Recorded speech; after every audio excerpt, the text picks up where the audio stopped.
Edward Hartwell had a name that people said with a certain weight. Not the weight of kindness or wisdom, but the weight of money and power. For 30 years, he had built something enormous from very little. He grew up in a small village in the English countryside, where his father worked at a post office, and his mother sewed hems for other people's clothes. There was no inheritance, no family name that opened doors.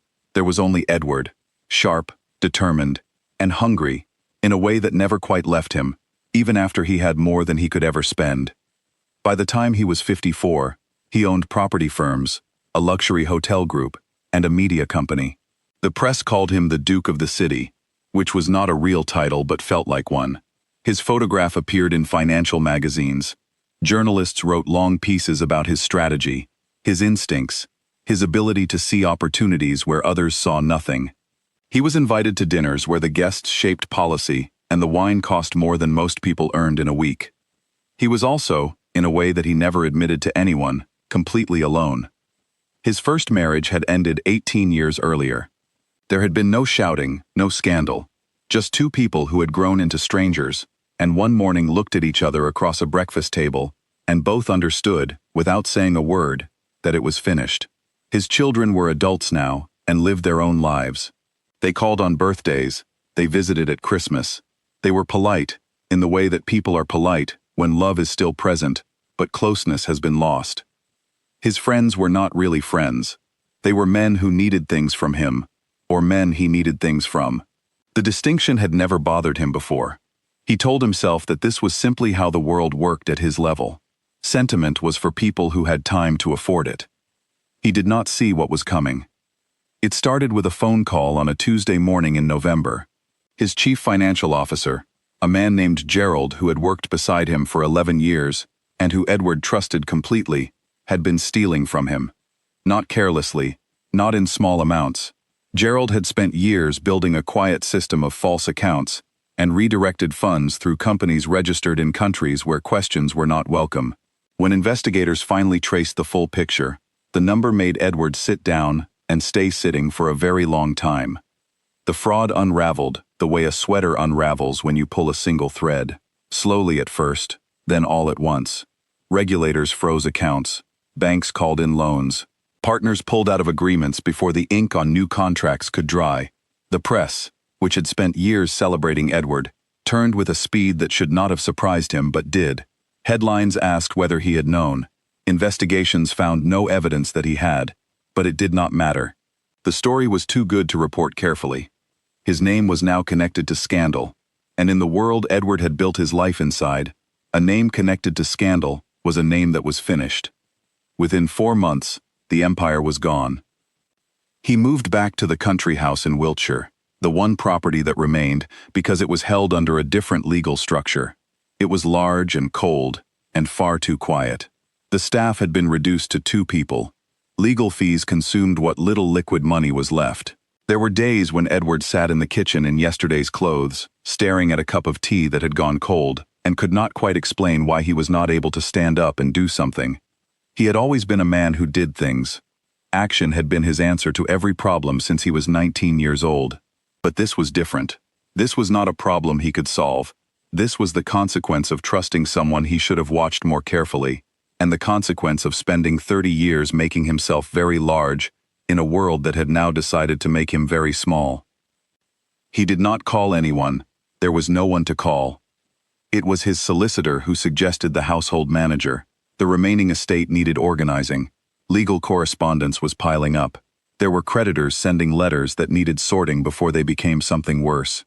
Edward agreed without much feeling. He agreed the way a person agrees to things when they have stopped caring very much about what happens next. Clara Menddees arrived on a gray Wednesday morning with a small bag, a leather notebook, and an expression that was completely calm. She was 47 years old, Portuguese-born, and had spent 20 years in England working in other people's homes. She had raised her daughter largely on her own after losing her husband 12 years earlier to a sudden illness. She had learned over those 12 years that competence is its own kind of quiet dignity. She did not do her work to be praised. She did it because it needed doing, and she was good at it. She had read the briefing notes about Edward Hartwell. She had no particular feeling about them. Wealthy men fell from great heights sometimes. It was not her first time working for someone in difficulty. Her job was the household, not the man. Edward met her in the entrance hall. He was unshaved. He looked, she thought, like someone who had forgotten what a routine felt like. He shook her hand and said, without any of the authority she had expected from his reputation, that he would not be much trouble. She said that was fine. Neither would she. She went to work. The first weeks were professional and quiet. Clara organized the incoming correspondence into categories and placed only what required immediate attention on Edward's desk. She arranged the kitchen so that meals appeared at regular hours. She did not hover. She did not offer opinions. When she passed him in a hallway, she said good morning or good evening and continued walking. Edward found her presence strange. Not uncomfortable, but strange. He was used to people who wanted things from him, people who filled silences with conversation, people who watched his face for signs of his mood so they could adjust themselves accordingly. Clara did none of these things. She was simply present, doing what needed to be done, and she appeared to require nothing from him at all. It was 3 weeks into her time at the house when the first real conversation happened. Though calling it a conversation overstates it slightly. Edward could not sleep.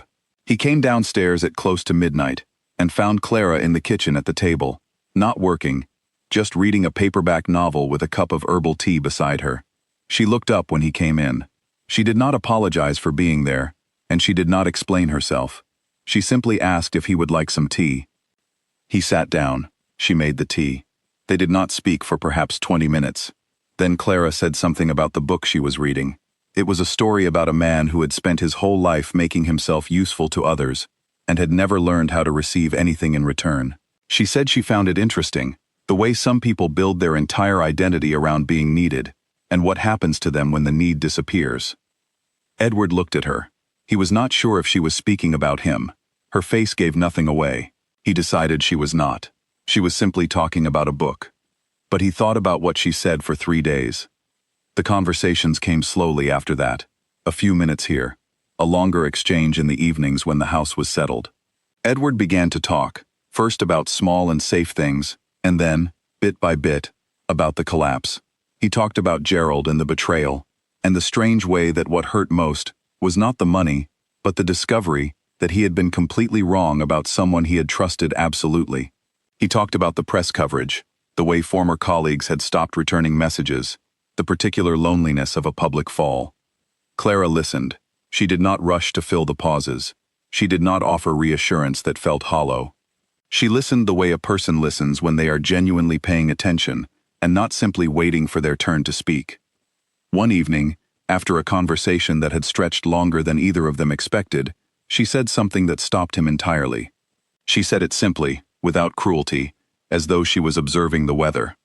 She said that it seemed to her that Edward had spent his whole life making sure other people needed him, and had never learned how to need anyone back. He did not say anything. He sat with it, and then, instead of deflecting or making a joke, or changing the subject, which was what he would normally have done, he nodded once, and looked out the window at the dark garden, and said that she was probably right. It was the most honest thing he had said to another person in many years. The months passed. The legal proceedings continued, slow and grinding and expensive. The financial picture remained difficult. There was no dramatic reversal of fortune, no phone call that restored what had been lost. Edward began to understand that the old life was not coming back, and that he was going to have to build something new from what remained. It was a thought that had terrified him at first.